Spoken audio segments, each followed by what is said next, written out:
है क्योंकि इससे वजन नहीं बढ़ता है। बरनार्ड बाजरा होता है, सनवा के नाम से भी जाना जाता है। ये भी उच्च मात्रा में आहार फाइबर से लैस होता है जो आंतों को बेहतर बनाता है, वजन घटाने में बहुत सहायता करता है। कोदो मिलेट की बात करें, कोदो के नाम से जाना जाता है। ये बहुत सारे विटामिन्स, खनिज और विटामिन बी, विशेष रूप से B6 और फॉलिक एसिड का एक शानदार है क्योंकि इससे वजन नहीं बढ़ता है। बरनार्ड बाजरा होता है, सनवा के नाम से भी जाना जाता है।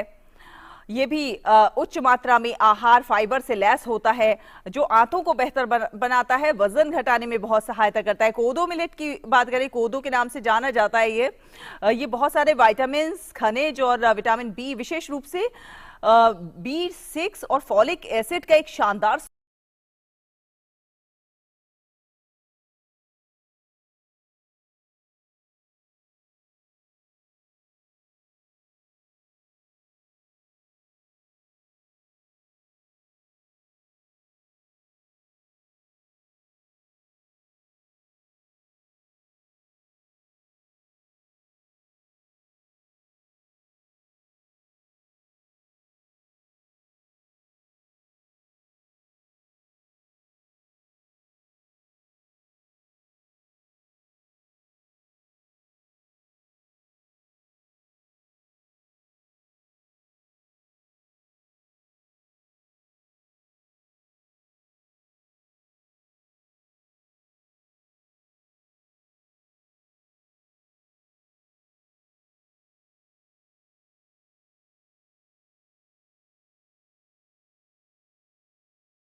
फ्रेंड्स, ग्लोबल मिलेट्स कॉन्फ्रेंस से जुड़े विदेशी अतिथियों को लाखों किसानों के सामने मैं आज एक जानकारी भी दोहराना चाहता हूं।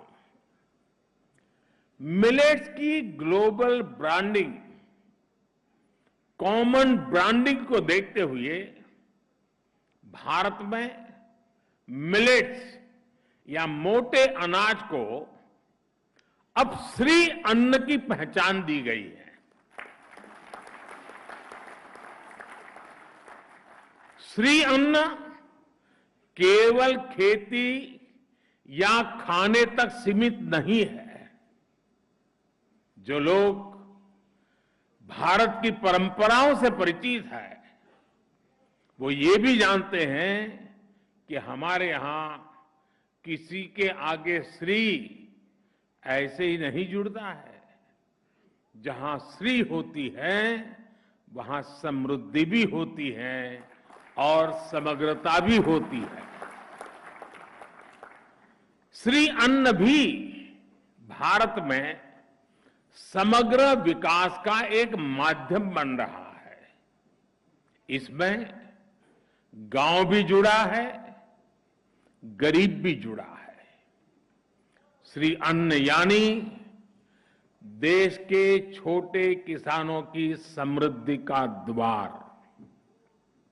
श्री अन्न यानी देश के करोड़ों लोगों के पोषण का कर्णधार। श्री अन्न यानी देश के आदिवासी समाज का सत्कार। श्री अन्न यानी कम पानी में ज्यादा फसल की पैदावार। श्री अन्न यानी केमिकल मुक्त खेती का बड़ा आधार। श्री अन्न यानी क्लाइमेट चेंज की चुनौती से निपटने में मददगार। साथियों, भारत इस समय G20 का प्रेसिडेंट भी है। भारत का मोटो है one earth, one family, one future. पूरे विश्व को एक परिवार मानने की यह भावना इंटरनेशनल मिलेट ईयर में भी झलकती है। विश्व के प्रति कर्तव्य भावना और मानवता की सेवा का संकल्प सदैव भारत के मन में रहा है।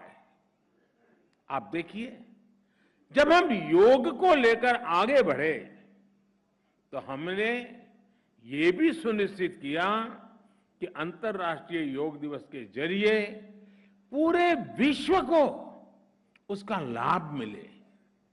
मुझे खुशी है कि आज दुनिया के 100 से ज्यादा देशों में योग को अधिकृत रूप से बढ़ावा मिल रहा है। आज दुनिया के 30 से ज्यादा देश आयुर्वेद को भी मान्यता दे चुके हैं। इंटरनेशनल सोलर अलायंस के रूप में आज भारत का ये प्रयास सस्टेनेबल प्लेनेट के लिए एक प्रभावी मंच का काम कर रहा है। और ये भी भारत के लिए खुशी की बात है कि आयसा से भी 100 से ज्यादा देश जुड़ चुके हैं। आज चाहे लाइफ मिशन की अगुवाई हो, क्लाइमेट चेंज से जुड़े लक्ष्यों को समय से पहले हासिल करना हो, हम अपनी विरासत से प्रेरणा लेते हैं, समाज में बदलाव को शुरू करते हैं और उसे विश्व कल्याण की भावना तक लेकर जाते हैं। और यही आज भारत के मिलेट मूवमेंट में भी दिख रहा है। श्री अन्न सदियों से भारत में जीवन शैली का हिस्सा रहा है। अलग अलग क्षेत्रों में ज्वार, बाजरा, रागी, सामा, कांगनी, चीना, कोंदो, कुटकी, कुट्टू जैसे कितने ही श्री अन्न भारत में प्रचलन में है। हम श्री अन्न से जुड़ी अपनी कृषि पद्धतियों को, अपने अनुभवों को विश्व के साथ साझा करना चाहते हैं। हम विश्व के पास जो नया है, दूसरे देशों के पास विशेषताएं हैं, उसे भी सीखना चाहते हैं। सीखने का भी हमारा इरादा है। इसलिए जिन मित्र देशों के एग्रीकल्चर मिनिस्टर यहां उपस्थित हैं, मैं उनसे विशेष आग्रह है कि हम इस दिशा में एक स्टेबल मैकेनिज्म डेवलप करें। इस मैकेनिज्म से आगे चलकर फील्ड से लेकर मार्केट तक, एक देश से दूसरे देश तक एक नई सप्लाई चेन विकसित हो, ये हम सबकी साझा जिम्मेदारी है।